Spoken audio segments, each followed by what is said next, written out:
വിധിയെന്നാൽ ആർക്കും പ്രവചിക്കാനാകില്ല. ചിലപ്പോൾ ആഗ്രഹിച്ചതെല്ലാം തന്ന് കൊതിപ്പിക്കുന്ന വിധി ഒരു നിമിഷം കൊണ്ട് എല്ലാം ഇല്ലാതാക്കി കളയും. പത്തനാപുരത്തെ ഗോപിക എന്ന 27കാരിയുടെ മരണവും അങ്ങനെയൊന്നാണ്. എല്ലാവരുടെയും ആഗ്രഹമാണ് ഒരു സർക്കാർ ജോലി. സർക്കാർ ജോലി ലഭിക്കുകയും ഒരു കുഞ്ഞിൻ്റെ അമ്മയാകുകയും ചെയ്ത സന്തോഷത്തിന് ദിവസങ്ങളുടെ പോലും ആയുസ് നൽകാതെയാണ് ഗോപികയെ മരണം തട്ടിയെടുത്തത്. കഷ്ടപ്പാടുകൾക്കിടയിൽ ഗോപികയുടെ ഏറ്റവും വലിയ ആഗ്രഹമായിരുന്നു ഒരു സർക്കാർ ജോലി നേടണം എന്നത്. പശു വളർത്തിയും പലചരക്കു കടയിലെ ജോലി ചെയ്തുമാണ് അച്ഛൻ മോഹനനും അമ്മ രമണിയും ഗോപികയെയും സഹോദരൻ രാജ്മോഹനെയും വളർത്തിയത്. BSc അഗ്രികൾച്ചറിനു പഠിച്ച ശേഷം സർക്കാർ ജോലി ലക്ഷ്യമിട്ട് PSc പരീക്ഷ എഴുതുകയായിരുന്നു ഗോപിക. ഇതിനിടയിൽ തലവൂർ സ്വദേശി രഞ്ജിത്തുമായി വിവാഹം കഴിഞ്ഞു. ഗർഭിണിയായപ്പോഴും പഠിക്കാനും പരീക്ഷ എഴുതാനും ഗോപിക പരിശ്രമിച്ചു. തനിക്കു ജനിക്കാൻ പോകുന്ന കുഞ്ഞിനും ആ ജോലിയുടെ സുരക്ഷിതത്വം ലഭിക്കണമെന്നതും ഗോപികയുടെ സ്വപ്നമായിരുന്നു.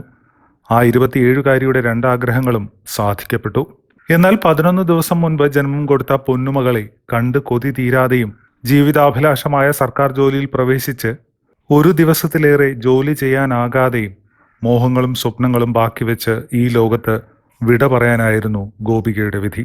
പ്രസവത്തിന് തൊട്ടു പിന്നാലെയാണ് ഗോപികയ്ക്ക് സർക്കാർ ജോലിയുടെ നിയമന ഉത്തരവ് ലഭിച്ചത്.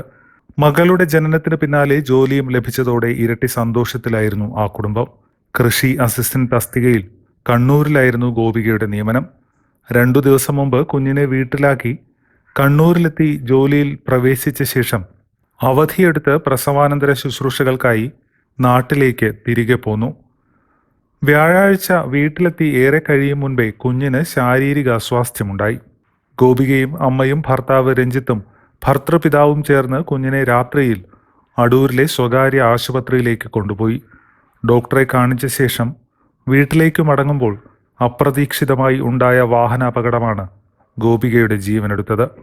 പുലർച്ചെ 3 മണിയോടെ രഞ്ജിത്ത് ഓടിച്ചിരുന്ന കാർ മറ്റൊരു കാറുമായി കൂട്ടിയിടിച്ച് അപകടമുണ്ടാകുകയായിരുന്നു.